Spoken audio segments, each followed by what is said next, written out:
welcome back, everybody, to another episode of Wellness at the Speed of Light podcast. Could not be more excited today to talk about a topic that we have not really covered in detail. We've kind of covered it peripherally, but not directly. And we have one of the foremost experts in kidney disease, Stephen McConnell, with us today. We're also going to introduce his business partner, Albert Calfo, as well, and talk about some of the fascinating things they're doing on the nutraceutical front.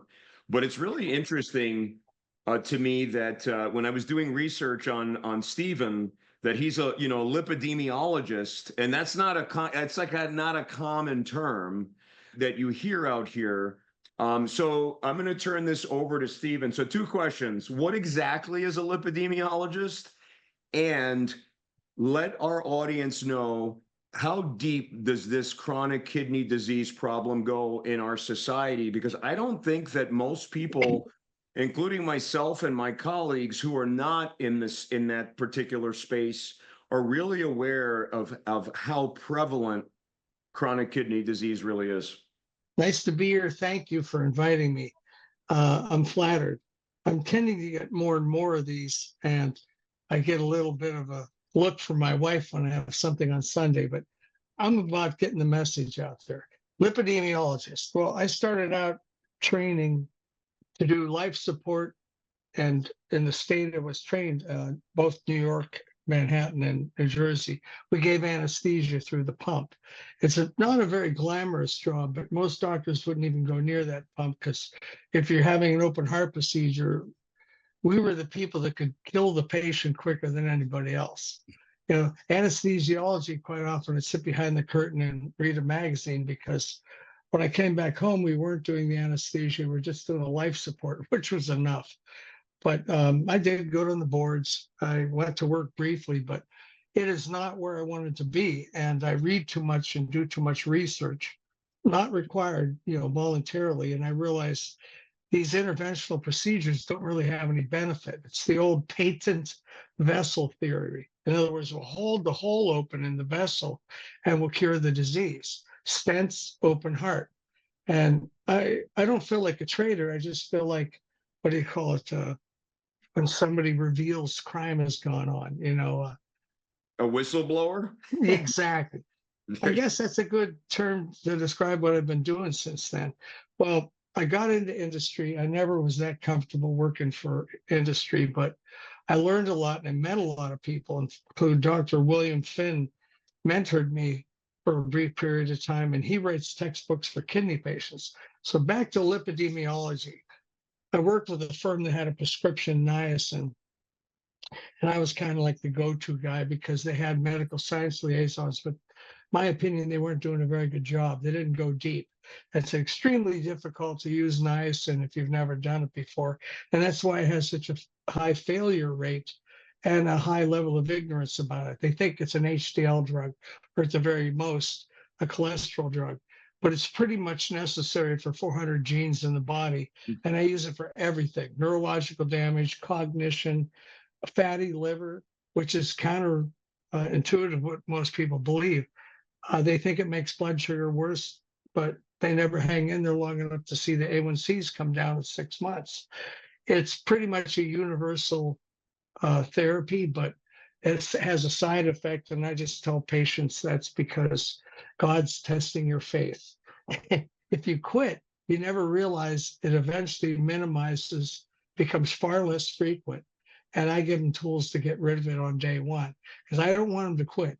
I do everything I can to keep them on it, even if they can't take what I consider the maximal dose. Now, lipidemiology, that just means there's a facility in Rochester Medical Center. They call it the Lipidemiology Clinic. And I had a overly glamorized lipidologist come at me, but he doesn't even use niacin.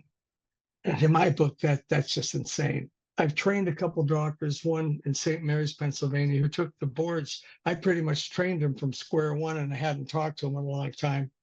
And he called me up and says, "Is this Steve the lipid guy?" And I said, "Yeah." I mean, nobody calls me that anymore. He goes, I just wanted to tell you, I wanted to thank you. He said, I never would have thought of doing this, but I convinced him it was worth doing.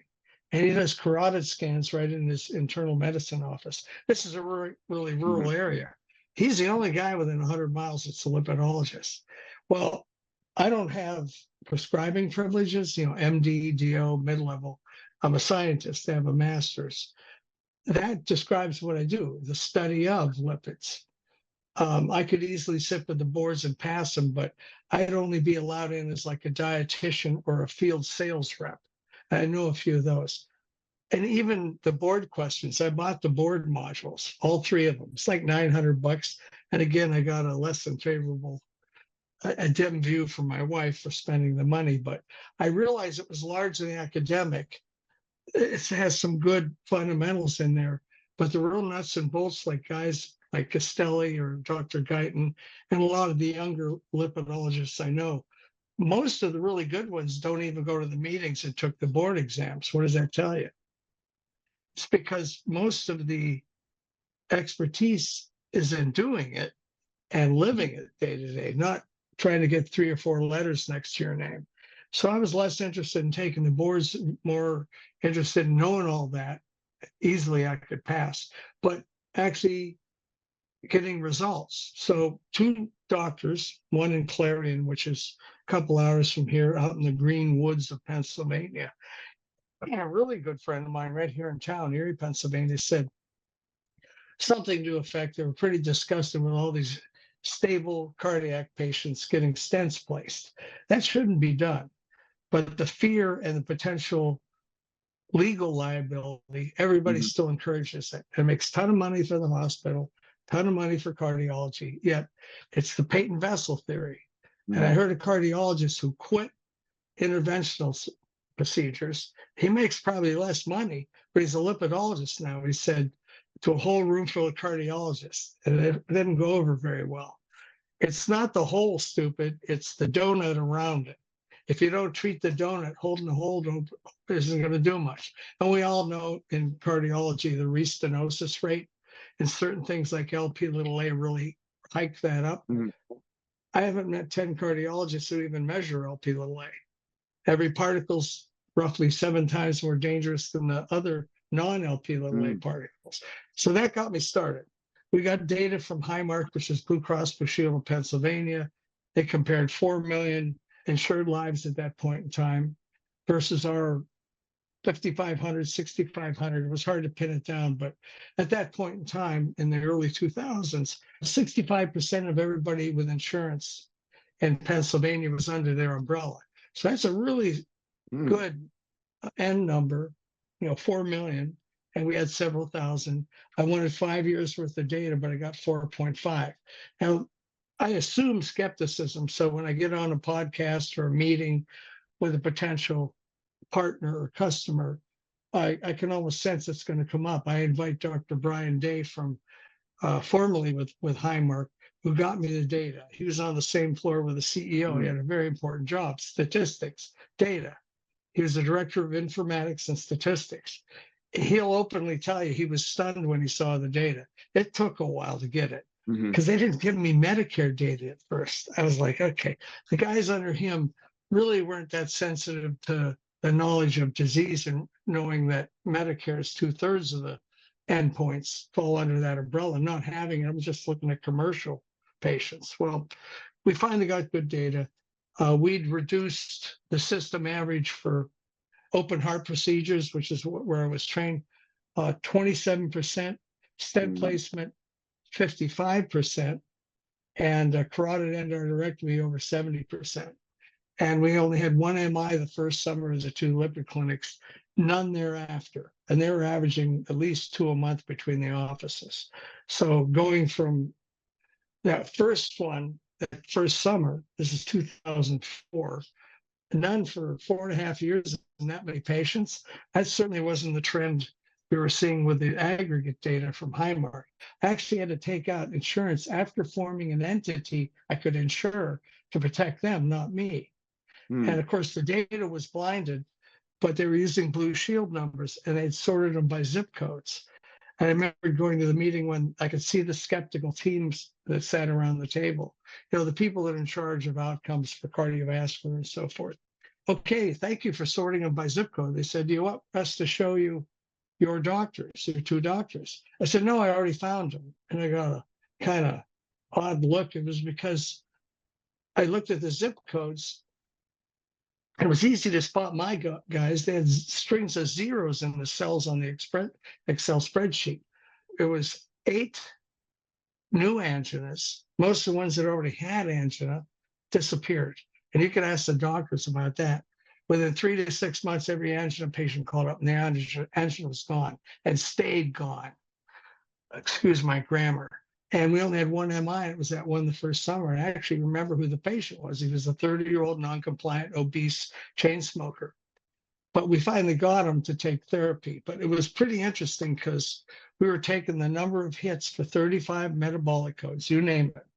I thought they'd be interested in the surgical codes because that had a very discrete price tag, the episode of care for an open heart. My dad's was like 260,000. This is quite a while ago, 20 years ago. So anyway, we were knocking out of the ballpark. We convinced the head of statistics, the Highmark, but they didn't act on it. They had no interest. So I'm still hanging around waiting for somebody to show interest because you want to sell insurance policies and compete with other insurance companies. Get your costs down. How do you do that? Keep them out of the damn hospital. That's why I can see some organizations that get shared savings from Medicare. If they're hospital based, why would they want to shoot themselves in the foot? Because that's a huge change in black ink, because there's a lot of stuff that doesn't generate a profit that the hospitals do. So anyway, I kept trudging ahead. My dad came in to the lipid clinic, and this is pretty much within a year I started it. And it was actually a little late for him because he had the heart attack literally a month after I ran an advanced lipid profile on him. And I'll get to that again with kidney disease. We're doing a horrible job of diagnosis. LDL doesn't tell you anything. ApoB tells you every bad particle. It's linear top to bottom with risk. It's high, high risk, low, low risk. LDL craps out basically when you hit 100, and then it flattens out. The absolute risk reduction is barely 1% every time you double the statin dose, because that's the wrong drug to lower the particles. It only works at the lowest dose, and then it raises PCSK9, and the people that might be watching this know what that means. That's why they came out with the injectables, a drug to treat the drug. We keep doing that. And statins also raise PCSK9, which further exacerbates the fact that they increase Lp(a). And I get arguments from cardiologists that are famous. So I'll just say a couple in Cleveland. And they know I won the argument because they're trying to lower LDL and they're not even looking at ApoB.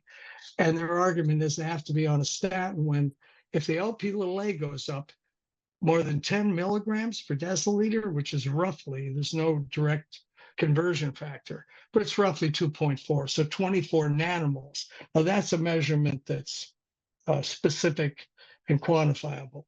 But anything that high or more increased by the statin, you screwed the pooch basically, because the risk goes up 2.23 times. So for the layman, 223%. It almost doesn't matter how low the ApoB is. And they've proven this in numerous trials, that when you put them on a statin and they have high Lp(a), there's a reduction in risk based on the reduction in LDL. But if the statin, it almost always does, increases at X amount, you better have decreased the overall ApoB load 7 times more, 6.6 specifically.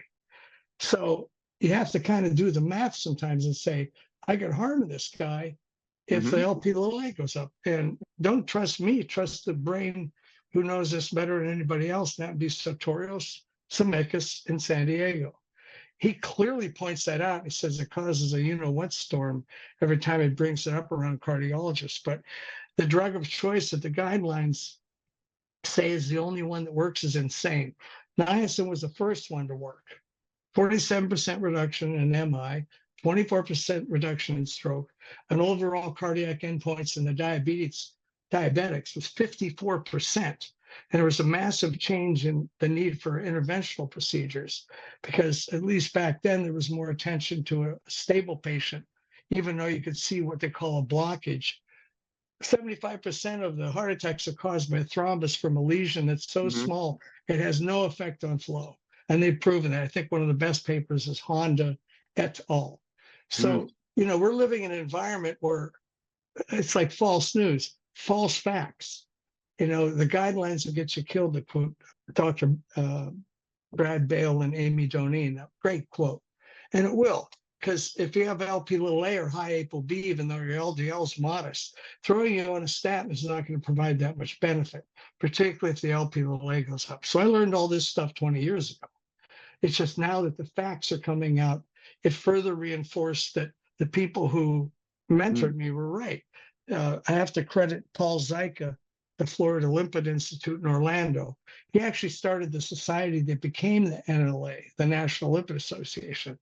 And he was the chief medical officer for the VAP test, which is already obsolete technology, even though what we used before then is still what they use today. It's cheap, insurance likes that. So if you're a patient, I'm going to tell you a couple of things you should ask for, and don't take no for an answer. You can buy your own lab work online without a doctor. That makes my job easy because I don't have to arm wrestle somebody that never read anything in the last 10 years. And I know how to get results, and I have data to prove it. Well, my dad had the heart attack. He got 3 stents, and the cardiologist is a personal friend of mine. He works at UPMC here in Erie. I remember looking at the Cine. He brought me back in the control room, and there was a couple of frowns from cardiologists, but some of them knew me because I had worked in the open heart rooms before I left there. So we stabilized him. I looked at his blood work. It was only a VAP, but still better than what you ordered today. And he was clearly insulin resistant. He was pattern B, and he didn't have enough large HDLs.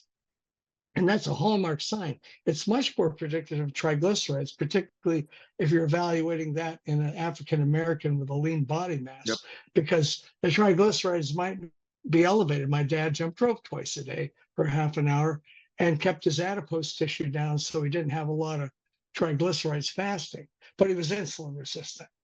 And Dr.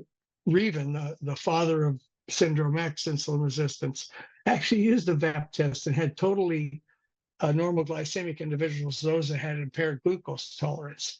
And the 2 things that had the best p-value were pattern B, which today would mean a real high particle count, but a modest LDL, small dense particles, far worse, 2 to 4 times more dangerous. Ronald Krauss is probably the guy to listen to about that. He was on Peter Attia. They should get Sartorius Mikas on Peter Attia's podcast, because it would be very illuminating that they unfortunately are buying into this anti-niacin theory. Dad goes to Florida with my mom. He was in his early 80s at that point. And I have a slide deck I'll send you that walks you through the history of how this all went down. And I get a call from my mom again. She's overwrought, crying. And my brother and I hustled down to Florida, and we got there in time to go in when they were wheeling him in to do the quintuple bypass and aortic annuloplasty, repair the aortic valve. So anyway, what a blow to my, I don't want to say ego, but I was trained to do that. And yet I hadn't learned enough at that point. I just started to help my own father. So he stabilized, came back home about a year from the heart attack. I think this is 2005. I'll send you the slide deck. It has all the time stamps on the cardiac report. And, we had a nuclear stress test done. I was trying to rule out what really needed to be done versus how bad he was. And when he did that, the guy I knew in Rochester was brilliant. He's a non-invasive nuclear cardiology specialty. He turned my dad on his side, and he could feel that trip hammer pulse from a aortic valve that's failing, and I knew we had problems. That's before all of this went down, the heart attack. So anyway, he comes home a year after the heart attack, comes to the lipid clinic. I get a call from Dr. Dave, and he said, "I hate to tell you, buddy, we're really close friends. Your dad's got renal insufficiencies and renal failure." And here was the first clue of how vacuous our system is, how out of touch they are. He said, I said, what stage is he? He goes, I don't know. This is a really good doctor, maybe the best one I know in my hometown. And he didn't know. And I'm looking at the creatinine. At that time, that's what I thought you should do. And it was clear he was well into stage 4, almost stage 5. They'd already called a nephrology group in town, and they were going to refer him. And I know exactly what they'll do. As soon as his GFR slipped below 15, they put his butt in a dialysis chair. Yep. He probably wasn't a good candidate to get a transplant. And at that time, I didn't know there's 3 choices. And actually, that's the one my dad chose was choice number 3. He said to my mom, and she called me again crying, I'd rather die than go on dialysis. And he probably would have stuck with that. And my mom called me, and I remember I had enough information from a renowned nephrologist about how to control phosphorus.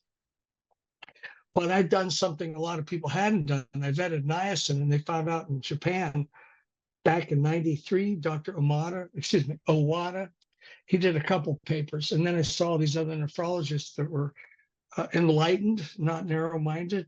They weren't hyper-focused on the reimbursement from an empty dialysis chair. They were using niacin. It's probably the best deal there is lowering phosphorus, but instead we write a script, spend at least 100 a month to 1,000 to control phosphorus. And there's some slippage because when you bind phosphorus, which is negative, with anything like calcium carbonate, it turns into a irreversible bond, a metal salt, and goes out in the feces. But the body senses that. And there's enough literature, we know that it'll make more of the receptors that pull it into the blood, which is toxic. But the body often does things that are to the detriment of a patient. But niacin downregulates them. It's like a giant hammer. It doesn't care if there's 1,000 receptors or 100, it's going to pound them down. And the more niacin you take, the lower the phosphorus. Very few people titrate it properly. Therefore, very few kidney patients ever know about it, let alone get a therapeutic dose. But it works at very small doses. Well, I already had him on 2 grams and fish oil because of the cardiac endpoint. And then when I find out he's in renal failure, I added sodium bicarb and calcium carbonate. And he went back to stage 2 rapidly within a year. And in fact, he was already out of stage 4 within, I think, 60 days. And this is a guy with an MI, damaged myocardium, a valve repair, open heart surgery, which brings its own risk. It really screws your coags and your liver up. And there's a lot of internal and potential cerebral damage from the procedure. Yet they still do them all the time. It's like there's no other choice. The other choice is improve your diagnostic criteria, find them earlier and treat them and stabilize them, keep them out of the damn OR, right? Or the cath lab. Don't get me going. I get angry thinking about it. But I went, wow, I thought this was all about lipids.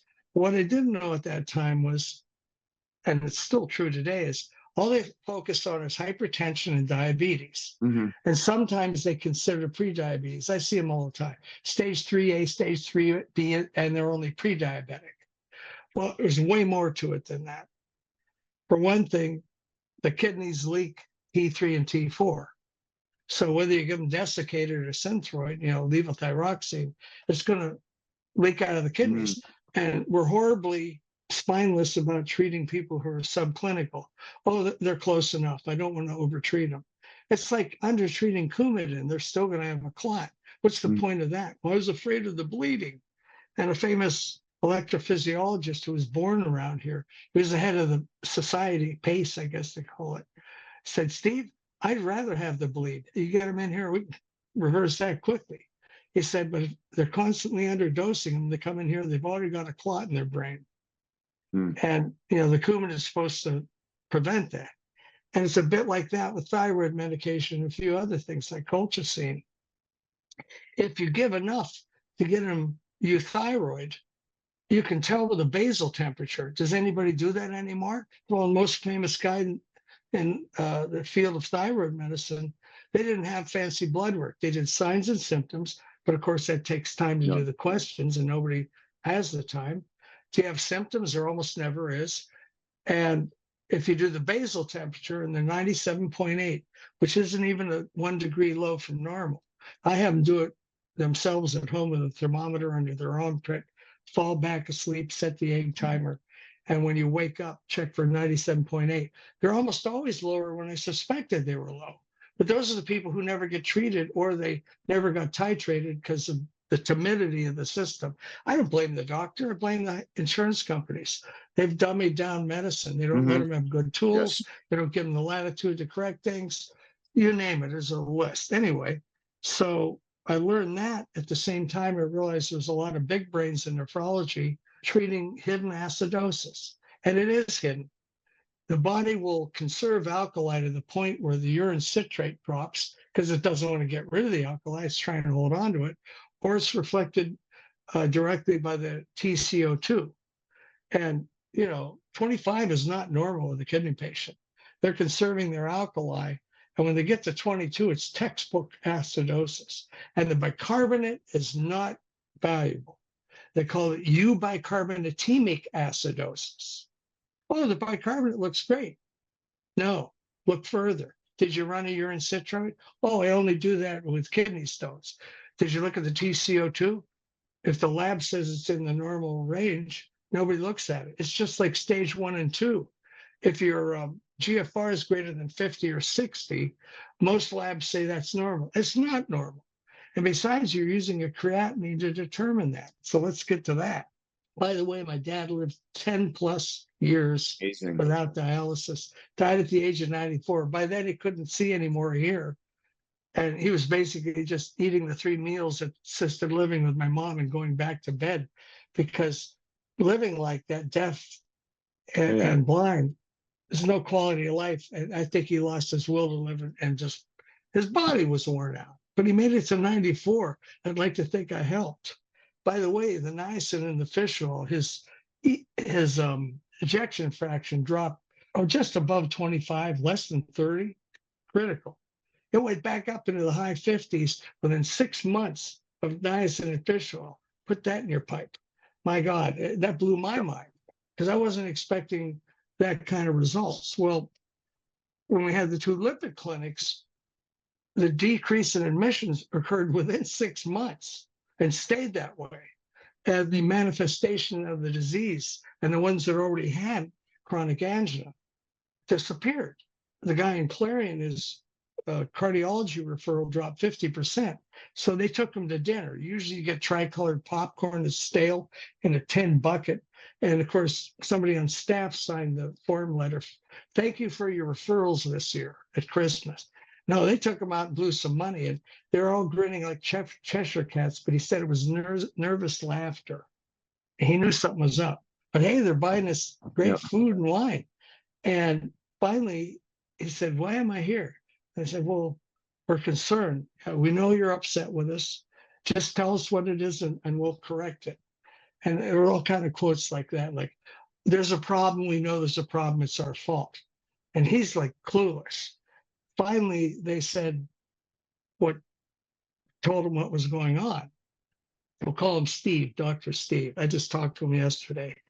He says, so what's going on? They said, well, our office manager said, you need to get out there to Clarion and let that guy know, we know there's a problem. We're going to make it right. They thought he was referring elsewhere, right? Same thing happened in Erie. They assumed he was sending them to Cleveland Clinic. No, they're sitting at home. I won't use the quote, they're fat, whats, eating chips, not exercising. But because they were taking the niacin and the fish oil and were using better lab work to identify what to treat, they were stable. They didn't look like poster childs for health. But just beneath the skin, we'd re-engineered the metabolism to a non-atherogenic profile. And it was reflected in the data from Highmark. And he goes, oh, they told him about the referral drop, and that's why they took him to dinner. He said, no, you guys, I'll send you everybody that's unstable. They need a stent. I send them to you. He goes, I just started a lipid clinic, and we're doing a better job managing disease. So if I have any unstable patients, I send them to you guys. Same thing happened in Erie. And you ask either one of those doctors that had clinical experience back then, they'll probably not spend as much yap as me, but they'll confirm that. And so will Brian Day from Highmark, because he's retired now, and he'll jump on the occasional podcast when I know there's going to be a high level of skepticism. Because I have a slide deck, it's got his picture, shows who he was and what his title was at Highmark. And we actually have screenshots of the spreadsheet that he sent me. And it was pretty remarkable. Only 9 codes out of 35 for 4.5 years. 9 codes, 8 for angina. One was the MI at Dave's office. The diabetologist, Steve, didn't even have an MI during that period. And these guys are tough. Dave has a great bedside manner, doesn't say a lot. Steve's more like a drill sergeant, but they do what they're told. And they've got the gift of motivating the patient to do what they need to do. And that's essential when you have niacin on board. My job is to get rid of the nightmare quickly. And I just used an old Castelli trick. Later, I went back when Castelli was still, he wasn't retired. And he showed me how they did it back in the 70s and 80s. And it works. You titrate them with a tiny amount till the tolerability kicks in, then you pick them up slowly.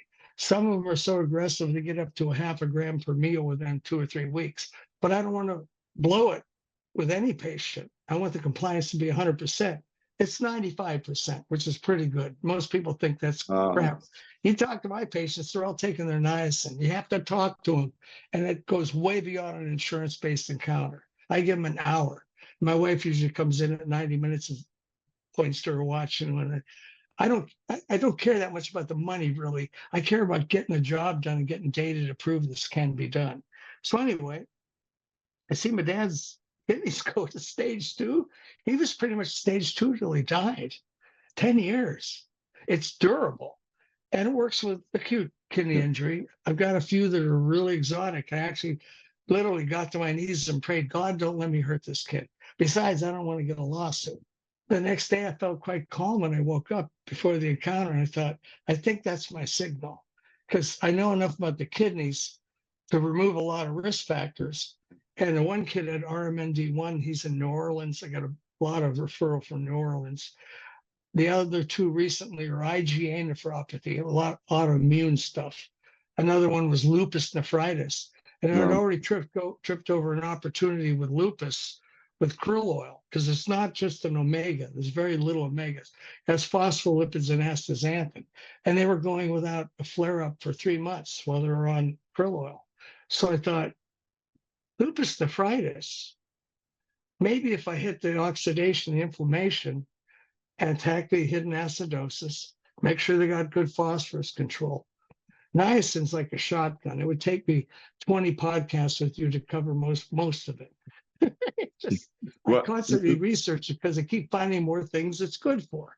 You brought up about 1 million interesting points there in your thing. One, I just have to agree with you. I started this podcast because of my own personal frustration with being in medicine for a couple of decades, seeing thousands of patients and seeing people just getting sicker and sicker. And I can't agree with you more about the dumbing down of American medicine and relying on all of these guidelines. And I've had guest after guest just kind of ripping apart, everything, whether it's the ADA guidelines for diabetes, the food pyramid, blah, blah, blah. I had Dr. Lufkin on, Robert Lufkin, just really well-known, I guy. talked to him on LinkedIn. Yeah, he's amazing. I mean, he was great. And we just talked about, his book, Lies I Told in Medical School. It was a great episode. And basically, he developed himself 4 chronic diseases and was following all the guidelines and everything, he was hearing from his training and whatever. He's a very well-trained conventional guy. And he's like, he was getting sicker and sicker and was told he's got to be on medications for his whole life, made the necessary lifestyle changes, and then was able to basically cure himself of all these, and then go back and look at what he was teaching and saying, oh my God, this is all wrong. Why are we teaching this stuff? And me as a spine surgeon, I mean, I trained to be, a proceduralist, to really be the guy that's going to fix your scoliosis or, spinal cord condition or whatever. But the problem is I'm dealing with people that are so ill that I started going down that rabbit hole and then got into integrative health, functional medicine, wellness, Yes. these things, biohacking. And I was, listen, the more rocks I turn over, the more I am shocked with what the American public doesn't understand about the forces that are controlling everything and how it's putting us into a situation where half the population is literally sick. 90% of people are metabolically unwell. That's documented in studies. I bring that, it's 88% to be exact, so people Oh, don't think yeah. I'm exaggerating. That But might be an underestimate. yeah, you listen, 100%. And now we're, I'm diving down and opening some functional medicine clinics in addition to our wellness center, because you're absolutely right. You can't even begin to figure out metabolic health in a 9 or 15-minute. You just can't. You can't do it by getting a creatinine, a blood pressure, and listening to their heart and saying, Right. you're healthy. That's why all of these Americans think that they're healthy, but they're sick. They're ticking time bombs, and it's going to explode. And it is exploding by, what's happening. So I have two questions for you, because again, we have a lot of lay audience, and I just want to make sure. And I know that the niacin thing, it's very complex or whatever. But what I want you to just very succinctly, one, the testing that we are doing, and we could talk about every condition. We talk Well, about let me thyroid jump in disease on and this that and note. that. Yeah, jump in on why the testing is so inadequate, and Okay. really when we're screening for kidney disease. And for example, for people talk about metabolic health of your liver, the screening tests right now are it's woeful what's done. Now there's things available, but it's not being done. So can you Right. talk about what screening tests from a functional medicine perspective are needed, and why is the current medical system so many people running around skeptical trying to debunk all of these biomarkers and functional medicine tests, saying, well, that doesn't give you any information. That does nothing. There was a thing you got, I'll send it to you. It's one of the best interviews I've ever seen with Bill Costelli, Dr. Costelli. He was a huge help to me. He'd indirectly email me. I think I had him on the phone once or twice. Plus, I read everything. He went off on niacin for pages. He barely mentioned any other drug. Why would a guy who's that big in cardiovascular medicine talk about a B vitamin that certain individuals in Cleveland are bashing and most everyone else? It's ignorance or greed. I used to think it was mostly the ignorance. Now it's 60% greed, maybe 80, because it's a threat to pharmaceutical companies. Why is that? Because if you can't make money off of it, they're going to discredit it because it diverts the attention to a patient who can get a bottle of Rugby 500 milligrams for $26. The price hasn't gone up more than $1 in the last 10 years. That's 5 cents a gram. You get up to a gram and you're getting a benefit. You get up to 2 or 3, you're getting massive benefit. It's still the only monotherapy, single medication that moves all the atherogenic lipoproteins down. Oh, Nothing wow. works on Lp(a) except that. The PCSK9 inhibitors are claimed to work as well. I never see less than 40%. I usually see 60 to 65% decrease. That's a massive change in risk. Plus, the ApoB drops like a rock. And it's the only one that also moves all the good ones up, which is difficult to do. Niacin keeps the HDL particles from being torn up at the liver. They go in and don't come out. Now you got to constantly recycle them, and they never get very big because they're being removed at the liver and the kidneys. They're too small. That's a threat. Where did this all start? Well, most people my age, and I'm pushing 70 like Al, I forget what Al's birthday is, but we're neck and neck here. We listened to the Watergate tapes because we all knew Nixon was a criminal. What most people ignored was he had lobbyists. I believe they were lobbyists, but whoever was on those tapes, you can play him. He was talking Nixon into taking all the control away of medicine away from the doctor and putting it within business or insurance companies. Mhm. And clearly, who he was lobbying for. Well, that started us down the road back in 1972. I think it was 72, Watergate. And it's gotten worse every year. The first one that jumped in was Hospital Corporation of America. They started the concept of HMOs. And now you got all these different insurance plans, and most patients are too confused to understand the difference other than what it costs per month and deductibles. it's a bait and switch kind of, smoke and mirrors, when reality is most of every dollar you give the insurance company stays at the insurance company. They're not giving it to your doctor to help you. Okay, let's get into biomarkers. It's been proven in at least 200 or 300 publications. And they actually did an outcome study. Dr. Toth, Peter P. Toth, who's brilliant, by the way, he's a lipidologist. He's a big HDL fanatic. He randomized doctors based on where they're using a particle number, some form of like ApoB or particle number, versus a cholesterol number. Within 6 months, it was statistically significant how the graph diverged. Statistically significant in 6 months, and was right around 24%. It stayed that way out to 3 years, and the number needed to drop to the point where it's half of what they saw at 6 months. In other words, all you got to do is order the particle. And what happened with the doctors are compelling something that wasn't easy to lower. Yet it's linear with the risk. So when you're confronted with a particle, a statin's not going to get you to goal. And the goal should be less than 65.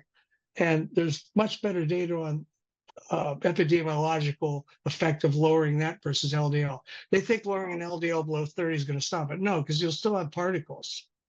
And if you're using the drug of choice, a statin, it'll leave the small, dense ones behind. It doesn't even lower those. And they're more dangerous than the larger ApoB particles. Duh. And LP(a) goes up. Give me a break. 54% of cardiac rehab patients have LP(a). And we know that because there was a nonprofit analysis of cardiac rehab in Hershey, Pennsylvania, and a couple other cardiac rehabs. Nobody was measuring it, but we gave them free testing with a special research requisition that had it on it. So they saw the LP(a). All the LDLs look good. Of course, if they hadn't been on Crestor or Lipitor, cardiologists would do that, but they weren't even measuring LP(a), and they weren't measuring ApoB, and it was high. So was LP(a), and so was insulin resistance. Why would you care about that if you're a cardiologist? What? The truth came out, and this is 12 years ago. And then Dr. Zemeckis, and he's the guy, Soterios Zemeckis, Sam, he's from Greece. He's very helpful to me. God bless you, Sam.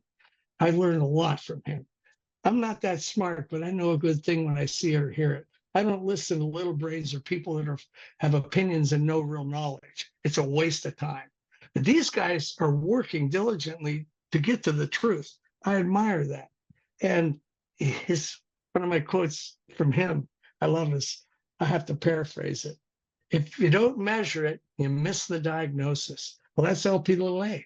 About 1% of the carriers, not the population, 1% of everybody with it ever had it measured in the last 10 or 15 years. That's changing. You know why? There's 2 drugs coming out. So now they'll bully the authorities, regulatory, to allow you to test it and pay for that drug. And quite likely most of the people that have it but are stable aren't going to get it. You'll have had to have had a heart attack and good insurance to get it paid for. And it'll probably be a stiff copay. I've seen people with $100 a month copays for Praluent and Repatha. And to back up a little bit, they barely move at 17% LP(a). They're good ApoB drugs. But that's because the statins increase PCSK9, so you lose particle efficacy, even though you're lowering the cholesterol in the particles. And if they're only removing large particles, because the upregulation in the receptor only facilitates large particle removal, the little ones spin around for at least 40% longer. And it's the end product of insulin resistant. I never see patients who aren't insulin resistant.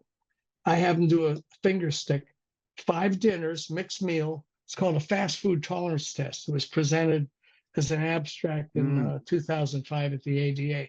He had a lot of Hispanic and First Nations, American Indians. It was near the southern border, I think, in Arizona. And there's a financial burden because whether they have insurance or not, he wanted to know what their postprandial looked like. And to get an OGTT, you come in starving in the morning, and they give you glucola right after the first fasting draw. And the perfectionists want a 30, 60, 90, and 120 measurement. But a 60 is enough to figure out, are you mild, moderate, or severe? So they had them do it at home.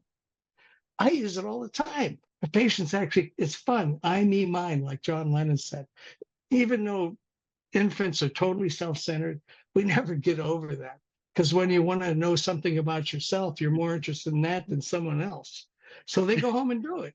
And they give me a grid and they've done all the numbers. Now I know how bad their basal temperature is and how bad their 1 hour postprandial. If they're above 155, close to 180, oh boy, I got a lot of work.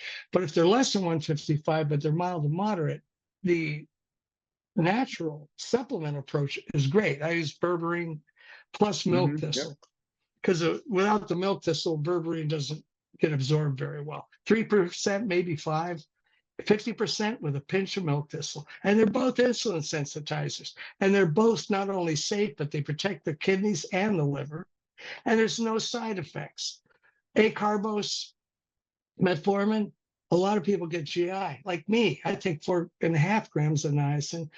Clearly, I'm not a big baby, but I couldn't take it. And it's because the carbs are blocked. And now they're providing food for the opportunistic bugs in your gut that aren't doing you any good. And they overpopulate and crowd out the good guys. Berberine does just the opposite. It has a bacteriostatic effect where it won't allow a specific colony to flourish. It doesn't kill them. And the good guys maintain high counts. In fact, the gut flora is healthier after being on Yep. berberine. Duh. I take it. You know, I take it every day. it lowers particles. It does 20 things. It enhances the effect of anti-absorption like Zetia, or I use a L-reiteri compound that's was invented at McGill in Canada Yep. and works right at the same level as Zetia. And it's clever. But if you take berberine, you enhance that. And I'm one of the 25% of the world's population who hyperabsorb cholesterol. You put me on a statin and heart attack and stroke go up, just like Lp(a). And in those cardiac rehab studies, I audited the labs at the one near Penn State out in Huntingdon, Pennsylvania. And the girl that runs a cardiac rehab and I became friends because she realized what I was trying to do. I wasn't just trying to sell the test. I let the rep do that. I was the field scientist. I was trying to see what kind of data we were getting and help her educate the cardiologists. And then one time he sat down and listened to me, was an Asian Indian doctor when I mentioned the statins increase Lp(a). So he sat still for 5 minutes. Well, you know what? They usually measured their own Lp(a) because they have the highest incidence of any race on the planet. In fact, they have the highest incidence of cardiovascular disease. India, Pakistan, Sri Lanka, and Bangladesh. It's genetics. Genetics is most of it. Some of it you can't lifestyle away. Your lifestyle may improve your odds of survival, but if you got Lp(a) or hyperabsorption, you need to address it. So anyway, berberine enhances the effect of an absorption inhibitor. I've only seen 3 that are homozygous. They're rare, incredibly rare. They used to call it cytosterolemia, but there's like 9 plant sterols, plant cholesterols. The class name for them now, it's more appropriate, is xenosterols. Xeno meaning they're not human. They don't come from a mammal. They come from outside your body. And that's the only way you know hyperabsorption. You're measuring cholesterol. It could have been a pork chop. It could have been bile acids from you yourself. How can you tell from what's in the blood if it's being hyper drawn into the circulation through the gut? Well, you measure plant sterols because they're alien to the mammalian body. And if they're elevated, you're a hyperabsorber. And my brother and I both were. And he's on this, they call it microbiome. It's confusing. If you get the inulin tablet with it, it's microbiome plus. I've been using it for 12 years. It works. You got to take it with food, and it's a BID medication, lunch and dinner. But I just buy inulin in a big jug and scoop it into a bottle of water, shake it up, and put some psyllium powder in there. I'm also adding on, and it doesn't hurt, it's additive, a bile acid sequester because we have mold in the house and I currently can't afford to go through the fix because we require excavation and stuff. So anyway, I put it all 3 in there and do it once a day. It helps control my appetite because all that fiber, it's kind of cool. It helps control insulin resistance. And most importantly, I'm targeting phytosterols because they're toxic. They're 10 to 100 times more toxic than mammalian cholesterol. And it's because they're alien. There's the cassette transporters, ABCG5 and 8. They used to call them sterolin 1 and 2. Same thing. They're heterodimers. They work together, and they see cholesterol that comes halfway through the enterocyte, not into the body. And it's like I tell the patient, it's like a bouncer at a nightclub. You don't have a member, they kick you out. They grab you by the cuff of the coat and toss you out. Well, when they're defective, it's like having them not show up for work or be drunk or not all there. The plant sterols get in, and they're selected for plant sterols. That tells you God in his infinite wisdom knew they were bad for the body, but it's like cancer or anything. Why does things go wrong? I don't question God. Disease is disease. I just try to learn as much as I can. So if I see a flaw in what they were born with, if there's an opportunity to correct it, I will correct it. And the science is there. There's no question. They did a GWAS study. The Japanese did the Heart Institute of Japanese trial called the HIJ for short proper.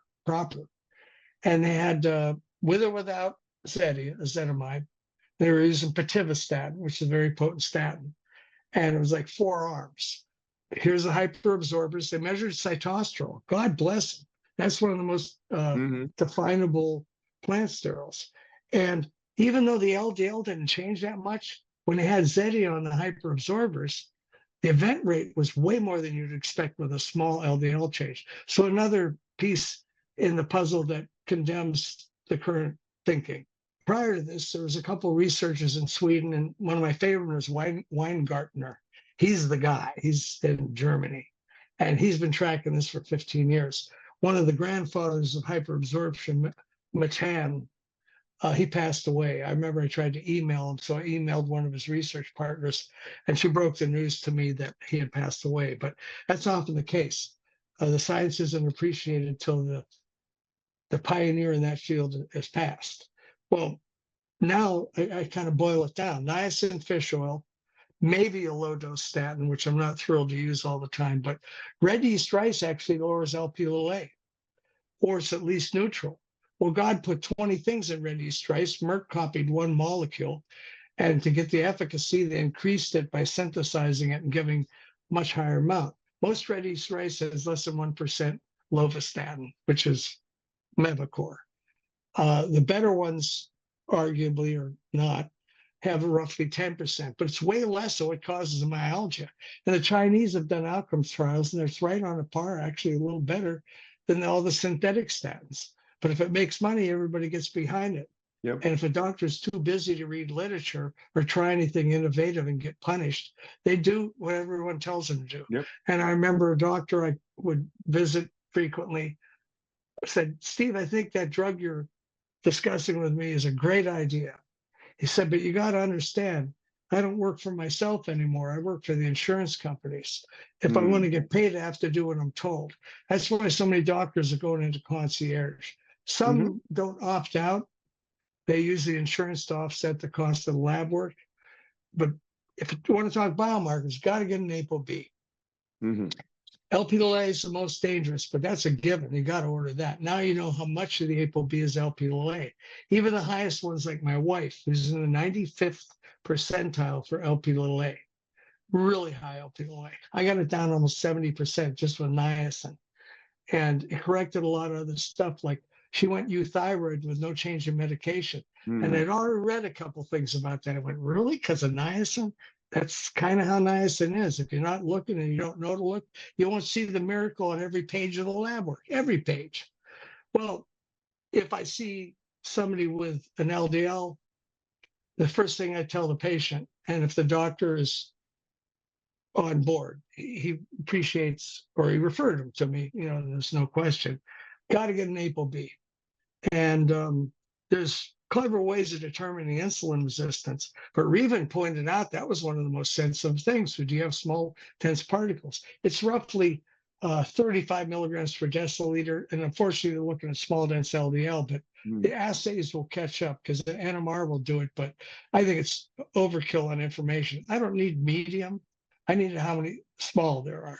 And besides LDLP particle NMR is a fraction of all the particles. Yeah, it's most of the bad particles. I want to know how many VLDL1s you got, how many are small dense, LP little a, and chylomicro, which when they break down to a remnant are atherogenic. And ApoB gives you all of them. Now I'm looking at like total cholesterol, only much more precision. I'm looking at total particles, and it doesn't include the good particles. That's ApoA1. And I like having that because you can do a ratio, and the inner heart study showed that was the best predictor of risk. It beat diabetes and smoking for telling you your risk for heart attack. Wow. B divided by A1. Great. Sometimes they'll see it's 0.5. You want to get it less than 0.6, but I still want to see the LP little a because it's hidden in there. There's no absolute panacea for diagnosis and the analysis of that. But if you rule the total ApoB, got a small dense measurement, it's around 35, 33%, or milligrams per deciliter, roughly the same number. Because you can lower the ApoB and you'll get discordant results in the two different assays for small dense. Health Diagnostic Laboratory and True Health provided both of them, the percent of the particles. And of course, that goes up when you lower all the particles. But the number of small dense particles, that's a target because it's 2 to 4 times greater risk than the normal sized ones. I tell patients, if I throw a ping pong ball at that plate glass window, it'll bounce. Well, they get that. They may not understand density, but they know that it's light, even though it's fairly large. If I take a ball bearing that size or even half that size and throw it with the same velocity at the window, I'll shatter it. That's a small dense particle. And it's not a very scientific point, but they get it. And I say, the apertures, the tight junctions between the endothelial cells lining the artery, they're just small enough, these small dense particles, to slip through. And I hear supposedly knowledgeable people argue about that. It's all the particle number. No, that's Ronald Krauss. Get him on your show. He's the guy to talk to. I listen to big brains because I look at the literature, I take what I believe and I test it every day, test myself every day. He's the guy. And he was around early on Berkeley. He's in Stanford, pioneered electrophoresis and actually breaking it down into subsets of particles. And they realized the smallest dense ones, if they move 4 milligrams per deciliter, it quadruples your risk. That's a provocative. 4 milligrams per deciliter. Well, you sift all through that, and then you look at who's been doing the work. He's one of them. There's a lot of people that are knowledgeable. Castelli himself had access to an ultracentrifuge, and the terminology there is a Spedberg flotation constant, SFC in all lowercase. When you spin them for 22 hours at 114,000 Gs, they have to put a thick plate glass thing on there with rubber grommet and screw it down tight and suck all the air out. Otherwise, the specimen will cook, right? And there's a lot of literature on that. There's only 2 left that I know of. One's in the Northwest Lipid Clinic. I think there's one in Europe. But they were actually doing that on everybody in the Framingham. And Castelli, Bill Austin, I think, had the night shift. And Castelli came in, or vice versa, and they had a real quick conversation. And he said, Bill, I think it's Bill Krause, Bob Krause, I think the centrifuge is broken down. He said there's something slipping through the lightest fractions, VLDL series, the trigs, and bobbing just above LDL, and then it would sink more. That's you centrifuge it real hard. And he said, oh, there's nothing wrong with the centrifuge, Bill. He said, we gave it a name, sinking free beta LDL, LP(a). And he noted that it was particularly vicious in women. Men, you'd think it was worse than them. It hits a plateau at the age of 7 months. Lifestyle, exercise, that is a kid on Reddit that thinks his diet changed LP(a). No, it's something else he's overlooked. It won't move. Look at Bob Harper.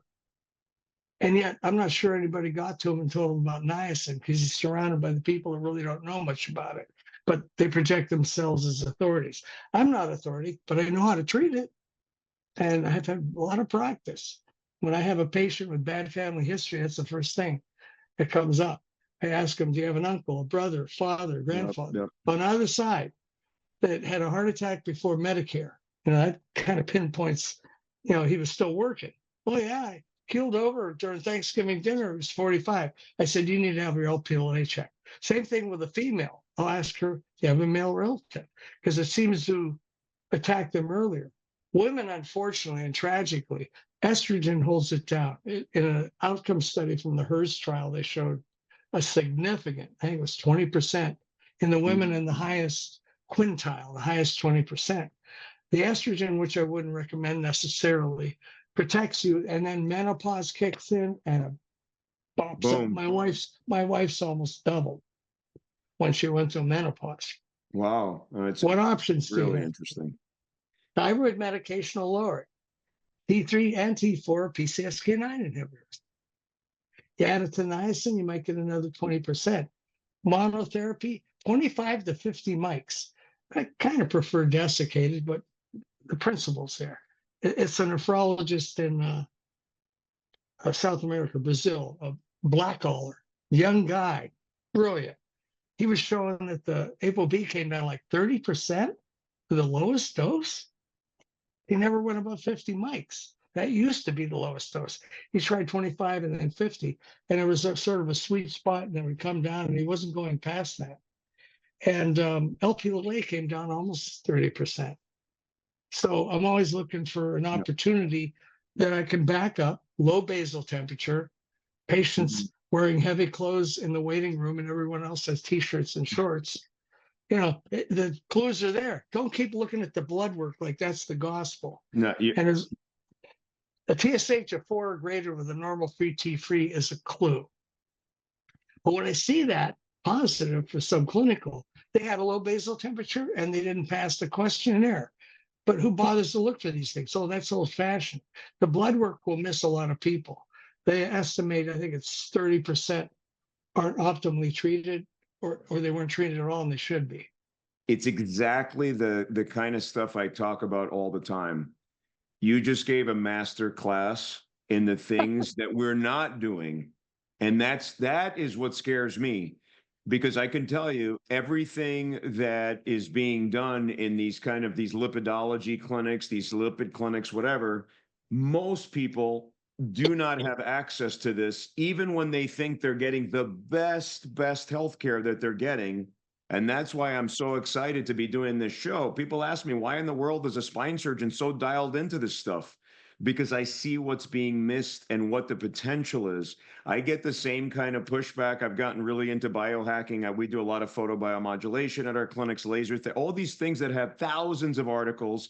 There's all kinds of, we use all kinds of things like, photosynthesis, just like your ping pong, analogy, because people don't understand, and they're just in these silos. And to be honest with you, the hardest people to convince to change their to change their mindset are my colleagues. They don't even want to hear it. Tell me about it. I am combing through this stuff. I mean, I'm reading hours and hours a day in my free time, just trying to learn things that I've never been taught before that, that have been hidden. I wanted to get to Albert, who is now, your business partner. He's a business guy. He's got a really interesting story. So can you tell us a little bit about who you are? And I want to talk about the nutraceutical that you guys are really rolling out together to make a difference in a very cost-effective, economical way. Because everything we've talked about before, one of the things that really unifies everything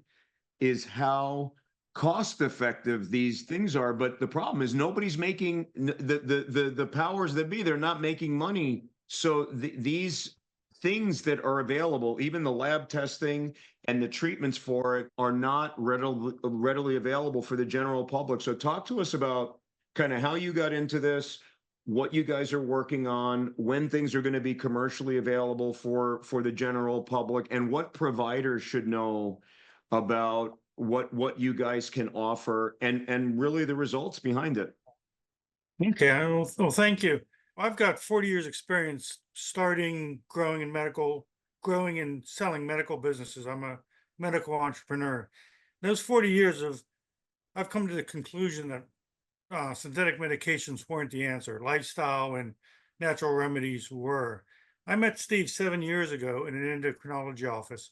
I was doing their medical billing, and he was reading advanced lipid panels and creating cures for the patients. I took a deep dive into what Steve was doing and realized everything that he's doing was working. I was very impressed and amazed at his solutions. Then Steve would tell the patient, go on to Amazon, buy a bottle of this, a bottle of that, a bottle of this. And with my 40 years experience, I realized what a big issue compliance is. I wouldn't have done that myself.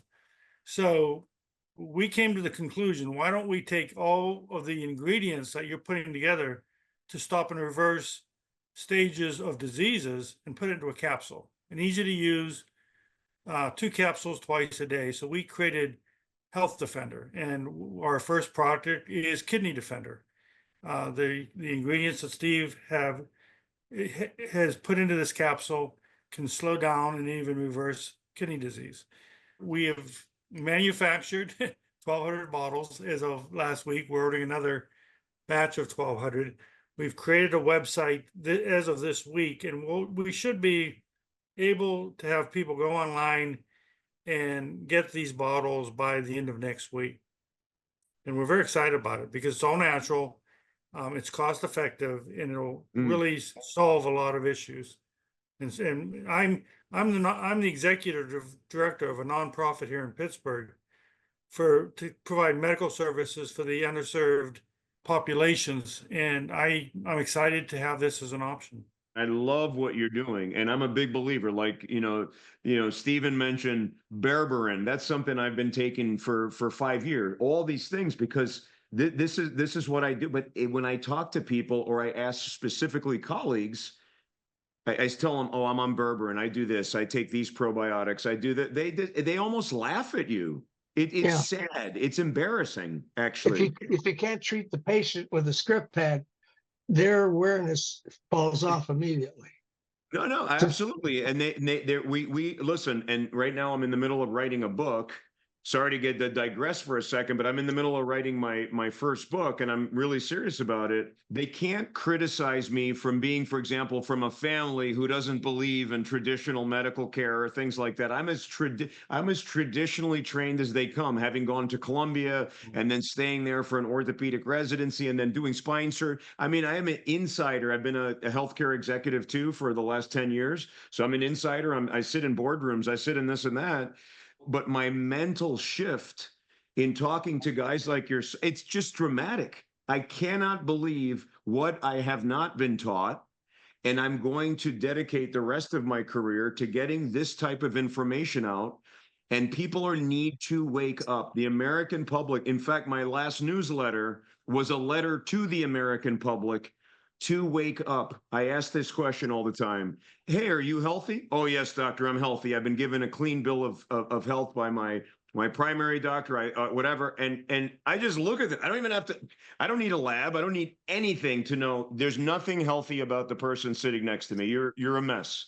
And so going back to that, I'm a big believer in these things. I like I said, that was a master class that Stephen gave us as far as things. And some people, they're not going to understand all of it. Maybe basically complex lipid panels are what you need to really figure out where your risk factor, what's really the risk factor, not just the LDL.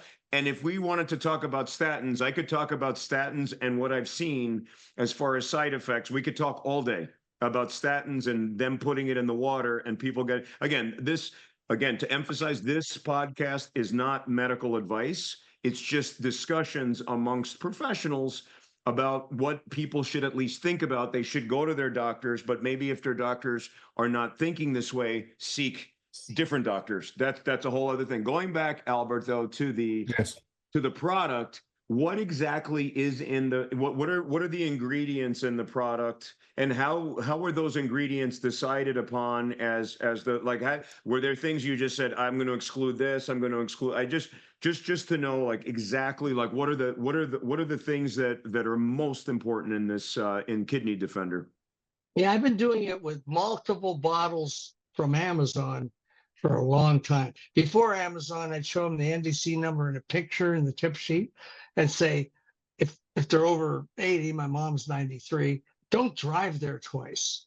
Call up the pharmacy, read the NDC number. Don't talk to the millennial with ear fobs and, tattoos all over. Not that there's anything wrong with that. They're not going to look it up. We don't have that. Say, I'll hold, get the pharmacist. And then they have a sheet with everything on it. And then they don't have to go there but once, or maybe there's somebody that drives you there. Great, one trip, and just remember when the bottle gets low to call it back in. And the pharmacists are usually more than helpful. They'll put an extra stock bottle back there because hardly anybody orders plain niacin anymore. They go and get the no flesh off the shelf and they walk away in fool's paradise thinking that's going to help. But Amazon came out, and my wife wasn't real thrilled when I decided to get Prime, but I get more and more stuff off of there. I mean, you name it, furniture for the back porch. So it's easy. And most of them already use it. I've had a few that are elderly, and I try to find out who drives you to the doctor, who drives you to go get groceries. They're usually much younger. They're hip. That's an old word. They've got a smartphone, they've got a laptop, and they've got a printer. And then I'll say, well, give me her number. It's a neighbor. Half the time, it's not even a relative. And I'll say, well, I'm trying to help your friend Marge. Oh, how's she doing? Is there anything wrong? No. I said, I'll be glad to help you. That's why they're already helping her. They're helpful. They care. And they come over with all the printouts.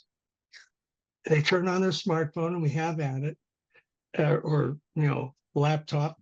I don't always do the video meets, but depending on the other end, if they're going to have problems. And that way I solve the whole technology thing. And we get them the supplements and everything. And then the caregiver, the friend down the street, they end up knowing somebody with a heart attack or kidney disease. And I just got 2 more patients. But Amazon made it infinitely easier. But I was sensitive to this because when the idea came up, I thought, that's a lot, $60 for a bottle. But then I thought about it. And I thought, well, will it help more than the individual bottles? And pretty much across the board, the answer was yes, because they're going to have to buy several bottles and juggle all these different pills and get confused and probably screw it up 20% of the time. Occasionally, I forget my early niacin dose, and then I have a Lollapalooza hot flash at dinner. I don't care. I kind of like it. But you got an Alka-Seltzer and some applesauce, you're good. That'll knock it out. You don't want to mute the hot flash because PPR alpha, PPR delta, and especially PPAR gamma kick in. That's why 2 of those trials failed. That's not the only reason. 60% non-compliance with therapy. But they still got a benefit from the aim high and high trigs and low HDL. If they'd have run it properly, they would have gotten amazing results. Same with the Merck trial. But what did they do? They gave aspirin or laropopret chronically every day, lost all 3 PPAR mechanisms. And it doesn't even completely get rid of the hot flash. You got to titrate and got to educate them. So I tell them it's like friends and relatives. All your friends have never annoyed you. Neither has any family member. Of course. Well, they're still your beloved family members and friends. Niacin's like that. It might annoy you, but I'll help you with that. Just don't give up. The reason it has a hot flash is God is testing your faith. As far as the It ingredients, works. here's actually what the bottle looks like. Okay. And there's 4 ingredients, Steve, if you want to go through them. It's Yeah, niacin, so- calcium bicarbonate, Yeah, I'll get off the sodium niacin. bicarbonate. I get criticized for going off on the N word, but niacin is so cool. It's a shame it's not more widely acknowledged. But I saw in an early study, it was DeBrito, Ashurst, and Yakub, a couple nephrologists. They took stage 3 and 4 patients who were clearly acidotic, even though the bicarb may or may not have been low. And for 2 years, half of them got 1.8 grams, which is 3 standard 10 grain, 650 milligram sodium bicarbonate tablets. Because we stopped using the Arm and Hammer with my dad, I realized that's not the easiest or tasty way to do it. A pill's easy to swallow and you don't have to taste that sodium bicarb stirred up. Well, that's what I was doing for years. Tums and Hammer, I called it. My tip sheets are designed to be friendly and be read. So there are a lot of colored pictures, kind of funny, weird title, Tums and Hammer. They always go, what does that mean? Well, you know what Tums is? You got Arm and Hammer in the refrigerator. Oh, then they go home and they're fascinated because it's third grade reading level. I have it in Spanish and English. I'm working on other languages, but it works. They go to Amazon, they order the sodium bicarb. Okay, Tums, that's a piece of cake. That's the first thing a nephrologist actually uses for phosphorus. And there's always this concern of calcification. Phosphorus causes calcification, not calcium. Calcium's a bystander. If it's attached to a different molecule, there's no problem with it. If you use it in the gut, it dissociates from the carbonate, which has some value. It's a low-grade alkali. But it'll bind the phosphorus that goes out in your feces. And I already kind of went through that. But if I've got them on a little bit, I don't get anywhere near the guideline limit, which is 2 grams of elemental calcium. That's 5 grams of Tums. I never push it past 2 because that's 800 milligrams. I'm well below half of what the guidelines say to stop.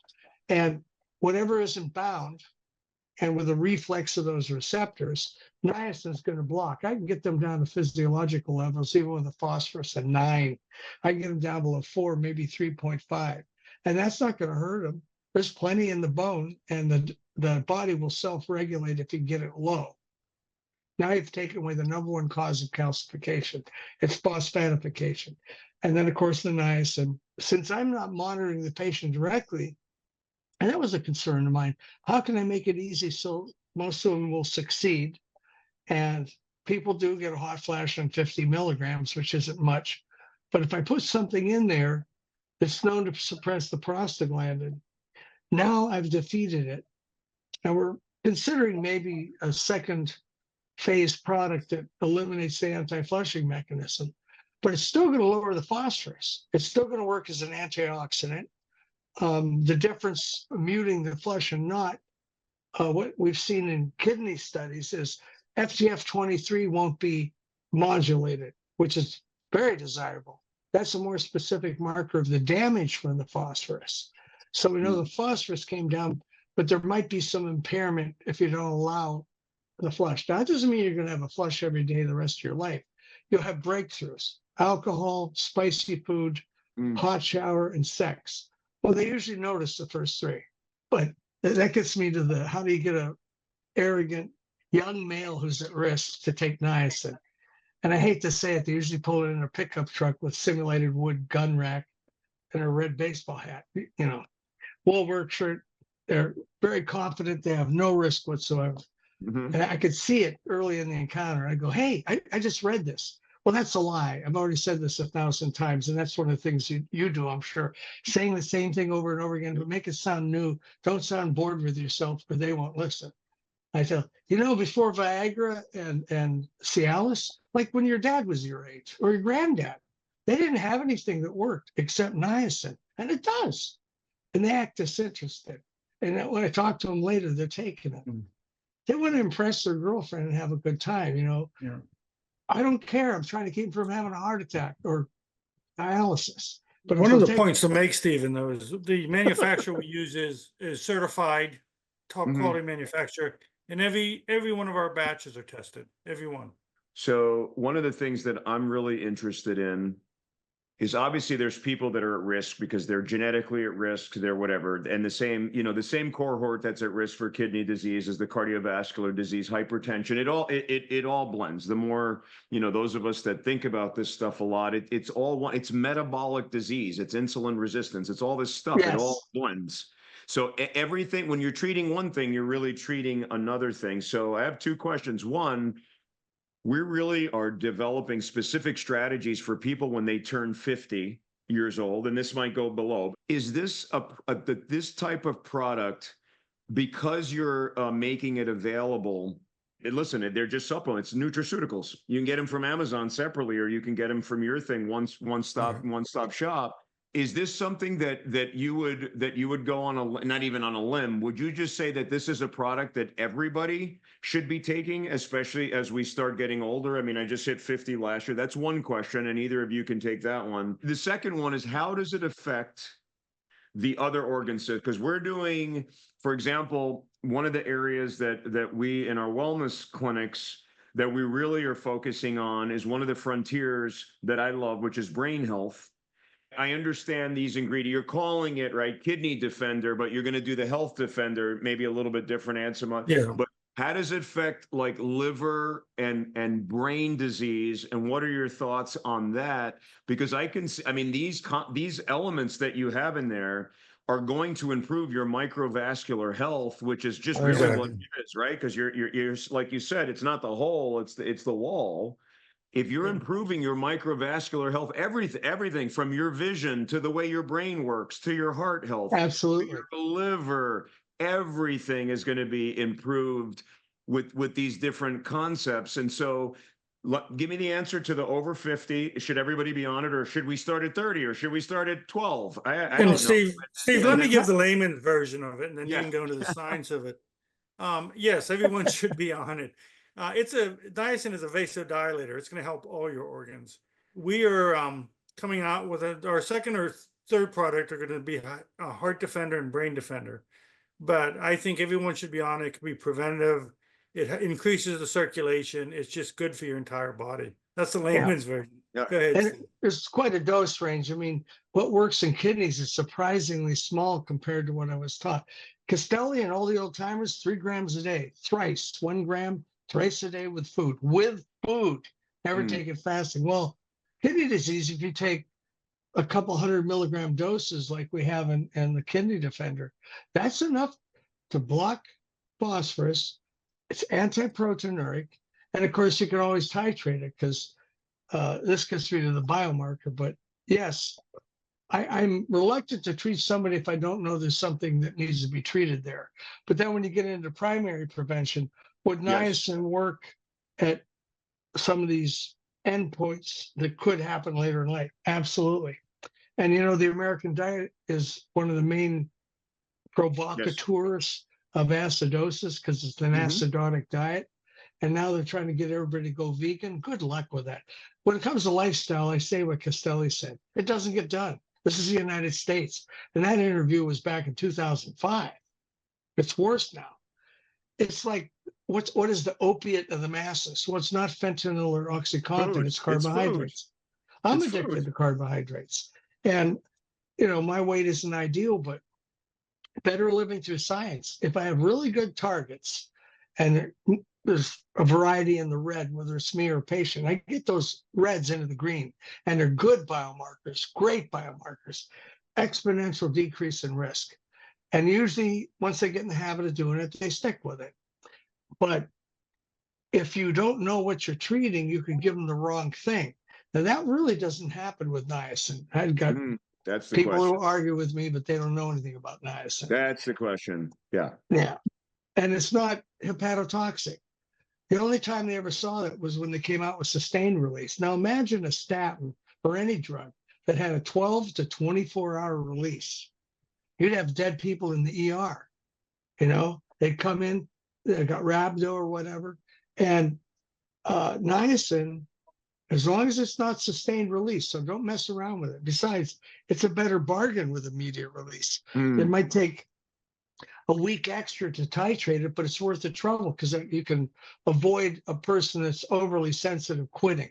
It's not the hot flash. It's not dangerous. It's they quit. I don't want them to have a hot flash unless it's necessary.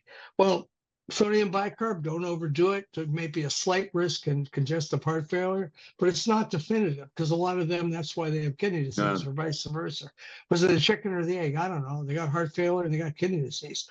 If you give them 1.8, oh, the sodium, you know, it's kind of an old wives' tale because the giant trials, and even the one I mentioned, one of the first ones, they were looking for edema and change in blood pressure medication or just change in blood pressure. Didn't happen. They measured their biceps. This is just with alkali, sodium bicarb, baking soda in a tablet.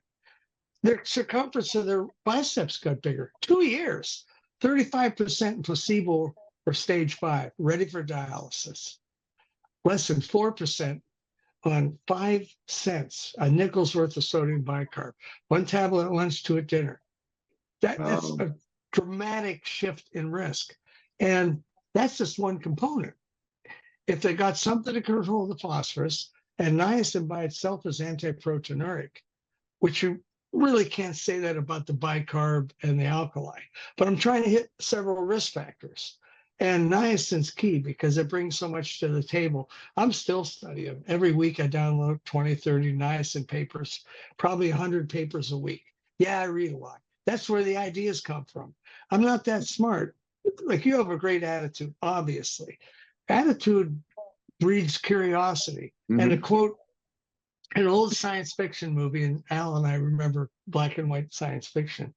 Dr. Barnhart, who played Dr. Zorba on Ben Casey, an old situation drama on TV, he played an Einstein character. And Michael Rennie is the alien. He curiously looks just like a human, which saved money on special effects and makeup.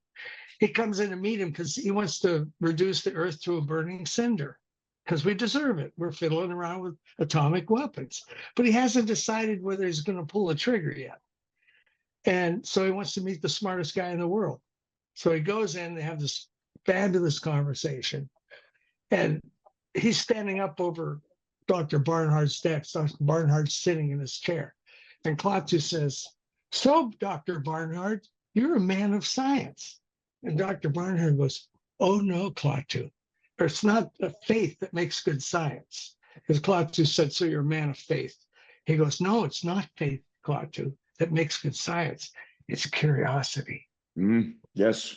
I know that your primary passions, it's all metabolic disorders. I get that, and kidneys.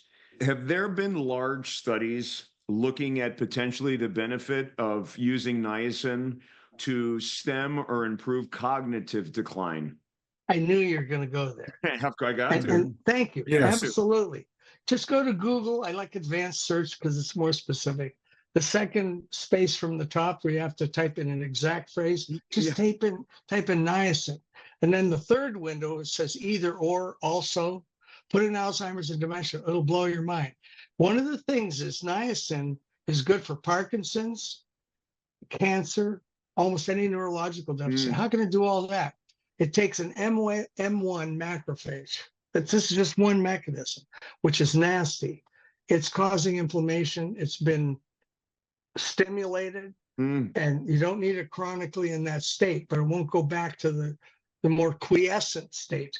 That one's M2. It's anti-inflammatory, cleans up debris and helps repair damaged neurons in the brain too. You get thin myelin when your memory starts to go, and it can short circuit when it's overtly damaged. Niacin is one of the only things that will help repair the damage. They're shrinking glioblastomas, cancer tumors in the brain, with high-dose niacin in Canada. And I've seen it myself. I had friends with Parkinson, and some of the symptoms pretty much disappeared, and they weren't taking much niacin, and they know that it does that. So yeah, cancer was a stretch, but I'm seeing it work there too, because when you do a specific search, say ovarian cancer, I've got two friends from high school, and they're both, unfortunately, these girls I used to go to school with that have ovarian cancer. I have no hesitation having them take niacin on top of everything else. They want natural stuff because it'll help your body to fight it off. It arms the, what do they call it? The killer cells, stimulates them. That's cool. I mean, we've actually been approached by a group, to your original question about the brain, we've been approached by a group to see if it would improve cognition in autistic children. It does. Which would be an interesting study. It's interesting because I'm talking to experts now from all over the world, and we're really looking at brain health. And one of my, this is for all organ and systems, but brain health, because without the brain, right, it's not good. The situation is it's not pleasant, and our incidence of dementia and cognitive decline because of our lifestyles and diets are really accelerating everything. So we're in a big mess, not to mention anxiety, depression, all these other things. And then you throw on top of it, you talk about autism. If you look at the autism numbers now versus 50 years ago, people will be shocked. It's shocking, and we could all argue about what's causing it, but it's happening. But the reason I say that is because I talk to all these experts, and people kind of are sitting in their silos, like, okay, you do this for cog, you do this, you do this, you do this. but it are these integrative approaches that I've become like just so incredibly passionate, dialed in about. And so, for example, just to give you an example, we all know that at a certain age, right, late 60s, 70s, the cognitive decline happens naturally, and the blood flow to the frontal lobe specifically decreases. And if you look at things just like photobiomodulation to the brain, and, I've had Dr. Cassano from Harvard on my program, and we do a lot of these photobiomodulation techniques to the brain, which 99% of the world has no idea, like has never heard of it before. But you can improve blood flow and cognition fairly rapidly by shining a light on the brain. There's primate studies, and now like early studies in humans that show dramatic reduction in tremor with shining a light on the brain. But now and then if you take other things, right, there's transcranial electromagnetic stimulation, there's this, there's that, there's all these things, and I've had all these people on my show. Then you start adding things like you add niacin, you add this, you add that. All these things are not being studied really in conjunction. But one of the things that I love about, like, for example, niacin, light therapy, some of this other stuff, the risk profile is so low. Why in the world are we not offering this at a large, population-based thing? No one's listening because we're so busy trying to invent a $200,000 a year drug so that people can make money, that we're not doing light therapy, niacin, and all these, making sure that they have all the building blocks of amino acids. We didn't even get into how important it is, because if you ask neurologists, if I ask my neurologist buddies about lowering LDL so dramatically with some of these drugs, they're not happy about it. That's not good for your brain function necessarily. That's a whole other discussion that we can have. So anyway, that's why I'm so fascinated. That's why I'm so fascinated in potentially. That's why I asked the question. And again, now my thought is we need to be adding niacin into our microvascular health protocols. It from everything I've heard, it makes complete sense with a very low risk profile. But go ahead. Niacin doesn't lower cholesterol. A lot of people don't know that. They just think in broad terms. Besides, I don't even look at the cholesterol profile. I glance at it. Right. I mean, sometimes it's so obviously horrible, they're familial, but then I go right to the particles.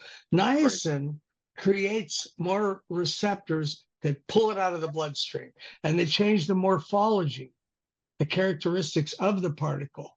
The cholesterol's still there, but if it doesn't get beneath the arterial tree, because you lose the diffusion gradient, the number of them, and the types that more readily go in there, and LP-LA, it's a whole series of podcasts.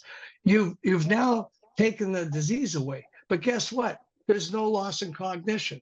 If you put them on a statin, it's inhibiting the synthesis of cholesterol, and it's not the cholesterol and the LDL that's the culprit. The data is sterols, specifically human sterols, that are precursors to the cholesterol in the particle. And the one that has the best data is desmosterol. You put in desmosterol in the second window from the top, Google Advanced.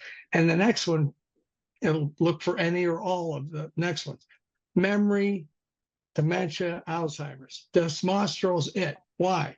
The liver can compensate for loss of cholesterol particles, and it can synthesize more. But if it's low in cholesterol in the liver, it reaches out. That's how a bile acid sequester works in niacin. You take it away from circulating from the gut. There's a loss in cholesterol esters that have been recycled, so it makes more. Well, if it can't make enough, because it's still going to make bile, it's deplete.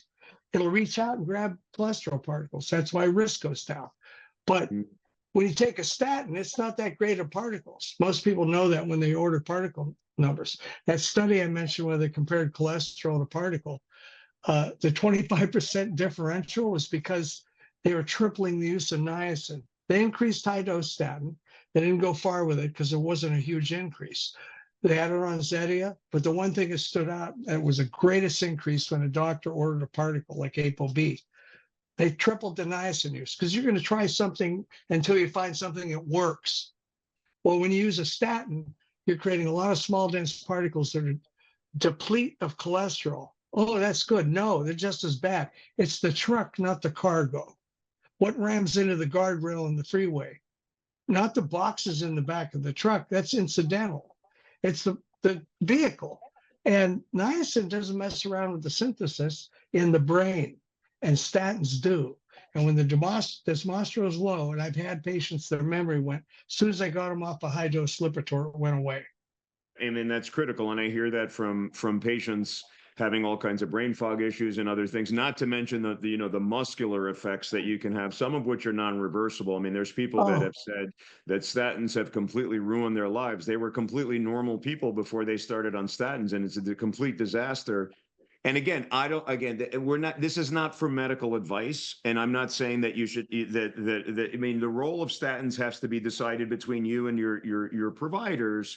However, people have to understand that these synthetic molecules come with a lot of side effects, no different than the conversation. Some people, I've had people on my show that have criticized some effects of GLP-1s, and it's like the people come out and it's like you've committed blasphemy, right? It's like the Inquisition happens, and it's not that these drugs in and of themselves are necessarily bad. They're just the molecules that are being developed. There's a side effect profile to it, and so you have to weigh the risks and benefits of what we're doing. One of my favorite phrases, and I say this a lot, good doctors know how to prescribe medications. Great doctors know how to get people off of medications. And that's what we need to be doing. We need to be doing that. And that's what, my program and all of this is about. And again, some medications are life-saving, right? If you're not on them, you're going to die. But the vast majority, just like we brought up the food thing and the fact that our lifestyles are contributing to most chronic disease and the stuff that you're treating, there are holistic, natural ways, natural compounds, nutraceuticals, and other things. And if I'm so frustrated, I understand. Listen, there's a lot of snake oil out there. I get that. That's not the point. But when we have guys like you guys that are dedicating your lives to this, and then I have like a Kenneth Bloom on, or I have a Dr. Lufkin on, or I have all I can name person after person, but yet the medical community comes out with daggers trying to say that I'm like, these guys are pushing safe, cheap stuff, and you're upset when people, and I've made little videos about this, like on social, when people get really angry about low-cost, safe options. You shouldn't be questioning the low-cost, safe options. You should be questioning, why is that person so angry? And what is their motivation behind spending so much time and writing editorials and all this and that? Oh my God. Well, that's interesting, because there's 2,000 articles on this, and I read them, and they're very strong. And you're saying that it's all a lie, and they're trying to they're peddling safe, affordable things. So worst case scenario, it doesn't help. And clearly, the argument that's made for the use of niacin, it's really going to be hard to argue with you. But clearly, people are not happy with you and arguing back. I'm frustrated by this, and a lot of the people I've had on the show are frustrated. So thanks. I'm glad I'm getting that out of you too. There is a frustration with these people, and they are harming the lay public, who then doesn't go with these safer, cleaner alternatives. Yeah, you brought up a good point. When it comes to like, well, your doctor said you don't need this. Your doctor said I'm crazy, whatever. I'm okay with that. I got a thick skin. But I tell him, look, that's not the only doctor in the world. He might mean well. He might have a great bedside manner. But if he can't answer you in some depth, in layman's terms, why he's arguing the point, he's arguing. Everybody can have an opinion or an argument, but if it's not based up with data and facts, it's just hot wind. I'm not going to tell you what to do, but you may want to consider getting a second or even a third opinion, because there are other people out there that would agree with me, and they're usually functional integrative folks. Correct. A lot of them are concierge, but it's the doctors who still are learning things. They've got an attitude, a curiosity, like I mentioned earlier, to at least not throw an idea out if they're unfamiliar with it. And what Castelli called that was epistemology, knowing what you know. Yes. Imagine a bunch of concentric circles. Most people have a tight little dot in the middle. That's their knowledge. People with a good attitude and curiosity will expand those circles concentrically. But the guy that has the dot's going to argue his point, even though he's never visited learning any of those concentric circles outward. If you continue to learn, you will solve problems because there's always something in the literature. That's one good thing about basic research. There's guys out there arm wrestling whoever to get a grant because they have an idea and they want data to show that it might be useful, this therapy or this approach.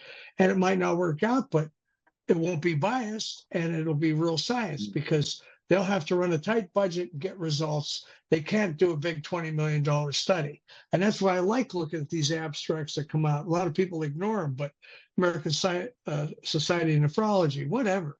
And that's where the meat is because the future starts with these guys who do an abstract. Yep. When it comes to natural stuff, I just do a Google search, right? Natural therapy is one phrase, and then what I'm trying to fix. And I might look at 100 hits. I'll see 2 of them look really interesting. Hey, I know that. That's berberine. Is there a value there?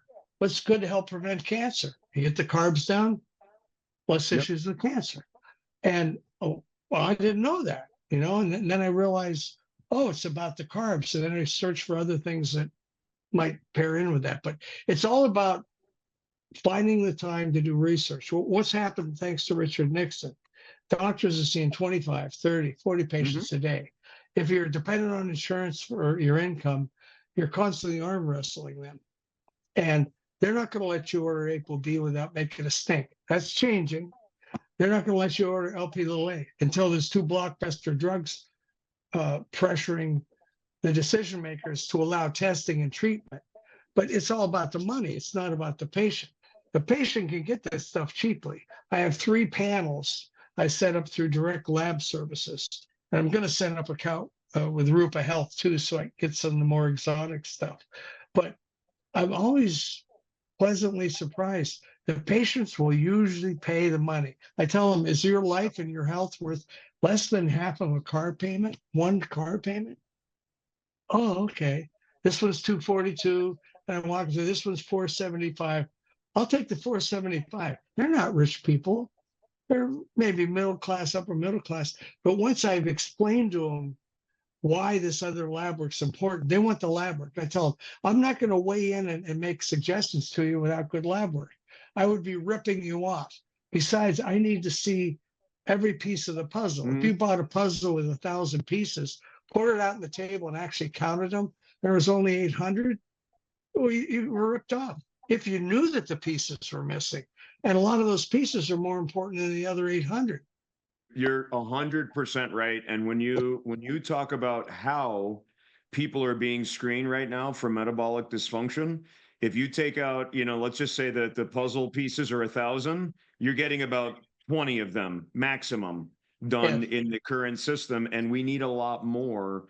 And these complex panels, I mean, I hear people trying to debunk this stuff. It's extremely frustrating to me, and I didn't know about it, and I believed all that. I mean, I got wrapped up into the same narratives, and now that I'm much more dialed into these things and doing stuff on the holistic, integrative front, I've completely changed my mind, and it's unbelievable what's out there. The other thing, you brought up the insurance thing, and again, we'll probably need another 2-hour podcast because if you get me going, I mean, I could go hours and hours and hours. And I've done a lot on this, and that is either counseling patients or putting stuff out there publicly. We're trying to explain to people that most doctors, because of the way the system is, treat you, make recommendation based on what your insurance will cover, not based on what's best for you. That's It's the a root massive, problem. it's so bad. Like, it's hard to explain it to the lay, because they're like, well, no. And so then there's this misconception.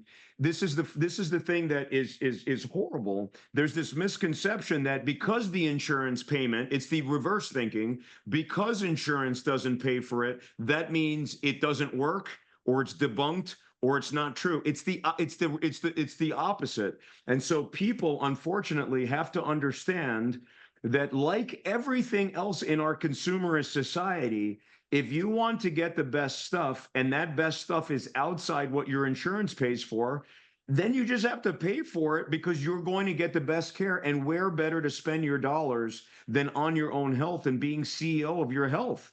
They don't want to do it. And I talk about this. I have a radio show too, and I just go on these like monologue, these 45-minute monologues sometimes when my co-host is not there. And it's like, do you understand what the value is of spending your dollars on what your wealth? Your health is your wealth. You could have all the Yes. wealth. You could drive the beautiful car. You could live in a 10,000 square foot mansion, whatever it is. If you're sick, it sucks. It doesn't matter. And we have to get out of this mindset. And part of it has been an American brainwashing by industry that has told them it's the pharmaceutical company, it's big food, it's what your insurance company tells you, it's whatever. I'm trying to wake people up because it is a mess. And they have to understand that they need to go to providers that understand the integrative nature of what we're trying to do, understand outside of that little tiny dot that you mentioned before, and really get not what can I get your insurance company to pay for, because I know you're going to pay for your Twins tickets. I know you're going to pay for all. Right. You literally have a subscription to 1,000 different, channels on your television. You're subscribed to 1 million apps.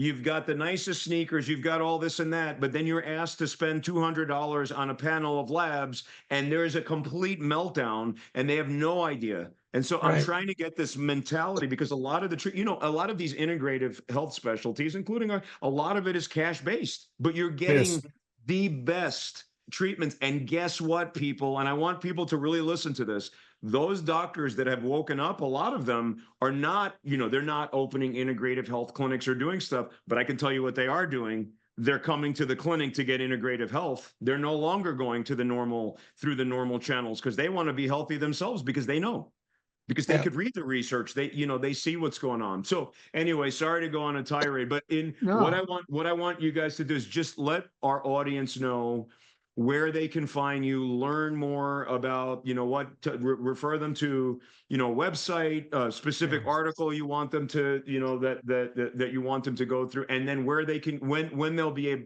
available, have the ability to get your product into their own hands. Our website is www.healthdefender.care, care. It'll be up within a week or two of this podcast. Wonderful. And how quickly, if they're interested in purchasing the nutraceutical, how quickly can they get? As soon as the website's live, will it be available to be ordered? Yeah, we've already inventoried capsules. We within a week or two, they'll be able to start ordering the capsules.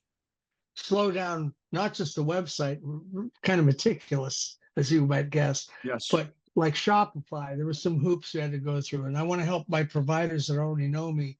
I think the slickest thing I've seen so far is full scripts. Full scripts. Because if you're an allopath and somebody else owns your practice, they can't make you not use full scripts, to my knowledge. And that facilitates everything, because they're going to get the right thing. It'll be shipped to them. And it's the convenience of what they're familiar with, a script. All right. Well, wonderful. Well, guys, listen, thank you. We've got to do this again. This is really interesting. Sure. I'll have you guys on once people start getting it'd be interesting to see how people are doing, with this stuff. I'm very interested in looking at this potentially for my patient population, where we're looking more at health, wellness, metabolic improvements and things like that. And I'm gonna really dig into these articles on niacin for whole body, wellness and health. Yes. Yeah. One last thing, and then you take it to the close. Make sure, even if you feel fine, nobody's said you have any problems with your kidneys, don't accept that. Find a way to get a cystatin C. Why is 80 to 90% diagnosed at stage 4? What happened to 1, 2, 3A, 3B? I rarely see 3A. I always get stage 4 because nobody used anything but a creatinine. When they come to me, I run a cystatin C if at all possible. And now I have a true baseline GFR. I sent you a link while we were talking here. Awesome. Gottlieb Thank you. paper. There's a million papers. They know how bad creatinine is. They haven't forced insurance companies to pay for cystatin C. But if the creatinine says you're stage 1 or 2, excuse me, why would you even bother to check for proteinuria? Even if you ran a urine catch, you probably wouldn't pay that much attention to the protein levels or even do the albumin creatinine ratio. It's the creatinine. It stinks. 54% were understaged, and it's almost exclusively the earlier stages. That's where the opportunity is, not stage 4. It takes more muscle at stage 4 to back them up than it does at 3A and 3B. And I was lucky. I was the field scientist. I rode with the sales reps for several advanced testing companies. We had all the bells and whistles until they found clever ways of punishing these labs. Because, it's stupid. We shouldn't be ordering that, just like you said. Yep. Well, every one of them had a cystatin C. So I was able to treat people with stage 1, take them back to stage 0, a GFR of 95, and if all I see are GFRs between 30 and 8, I got a guy with a GFR of 5. He's on dialysis.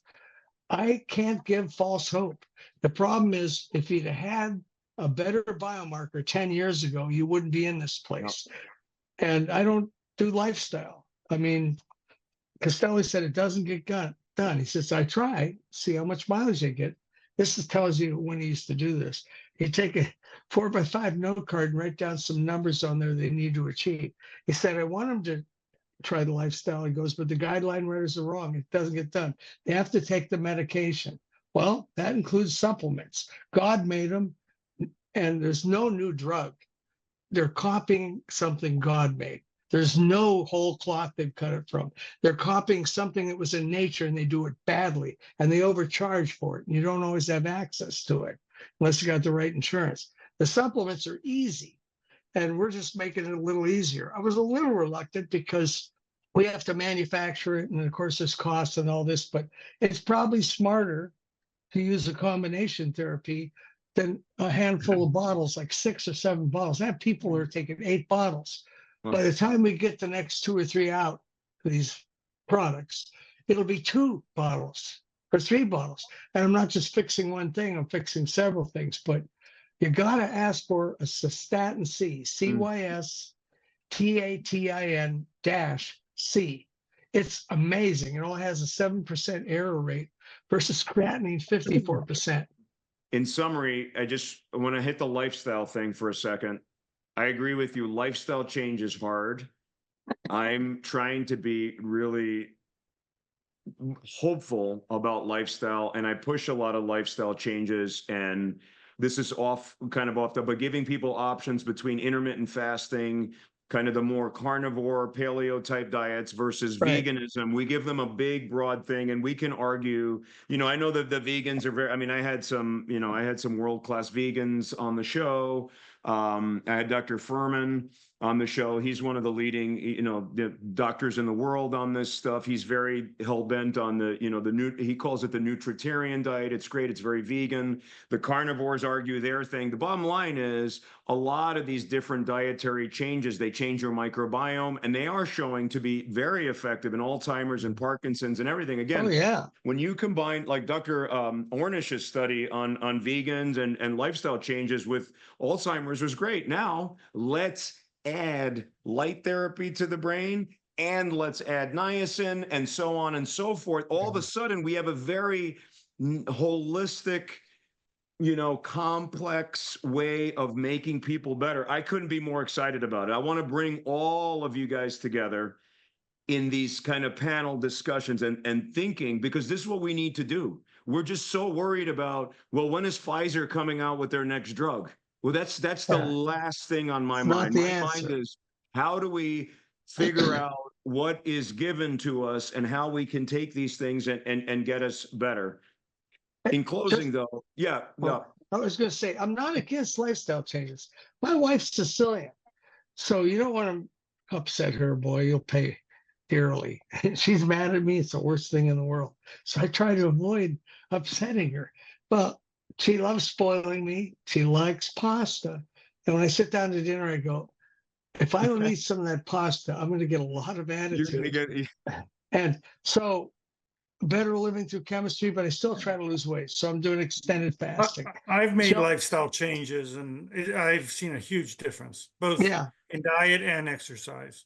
I'm in better How many shape now than I was when I was 40. how many people are going to lose 20 pounds, eliminate most of the carbs, all the good stuff? We've gotten so far in the other direction. It's probably hopeless for this generation to see everybody suddenly lose weight and eat right and exercise. They're stressed out. You got two people, the mother and the father, and they're working usually 3 jobs between them, and they're burnt out. And they come home and comfort food is their comfort, and the TV. They're exhausted, and they got so much pressure on them in the diminishing middle class, and they're making less compared to the cost of living increases. Now that they're insulin resistant, that affects sexual performance in the male and the appearance of the female. And now they don't have sex anymore because they're insulin resistant and they're stressed out. And what do? They eat more. And a guy showed me how recent this problem was. He went to a farmhouse that was built at the turn of the century, like 1905, and you couldn't take a plate, a common sized plate today, and get it in there. It's too big. You go to a restaurant, they give you way too much food. American portions, man. Yeah. They're right here. Look, see my sign right behind me? Wellness Yep. at the speed. People always ask me, they're like, hey, that's cool. That's the name of my book that's coming out early in 2025. But speed, so there's a lot of different thoughts behind that. One is because we're so into photobiomodulation and light therapy. That's a big part of one of it, but that's not the real thing. We're moving at the speed of light, and it's ruining everything about us. It's affecting our metabolic health, our mental health, our physical health, everything. We are moving faster than we ever thought we would move at this pace. It's not healthy for us. And so I think lifestyle changes, you're absolutely right, are hard, but with the right modifications and people listening to the right experts, because there's a lot of noise out here, but they really have to be told. That's why I'm such a big fan of intermittent fasting, because they can still have the pastas, but if you condense it into a smaller window of eating, it makes a huge difference. And there's thousands of there's all kinds of stuff to improve your metabolic health and all kinds of mental health diseases and physical health. But in closing, this is a wonderful, discussion. This was great. You guys were awesome. I'll have you back. Thanks everybody for listening to another episode of Wellness at the Speed of Light. I encourage you really to go to their website and look at what they're doing. Again, I am a huge proponent of things that have been studied, but are low cost, easy to use options that have, most importantly, very low side effect profile. These are the things that it is our duty as physicians to be trying to cut through the noise, figuring out what's real, what's not real, and those things that are real, it is our responsibility, having taken an oath, to be helping to promote these things and promote less those other things that have a lot of big industry behind them that are not good for your health. Again, not all of it. I still love Western medicine and I think it's amazing, but there are a lot of things that are not good for you. So hopefully you've watched this entire episode. If you have questions, throw those at us. I'll get them to these guys to answer. And we will see you on the next episode of Wellness at the Speed of Light. Go take care of your families, and remember, be CEOs of your own health, because if you're not looking out for yourself, it's going to be a big problem. See you next time. Thank you. Thanks, guys. Thank you.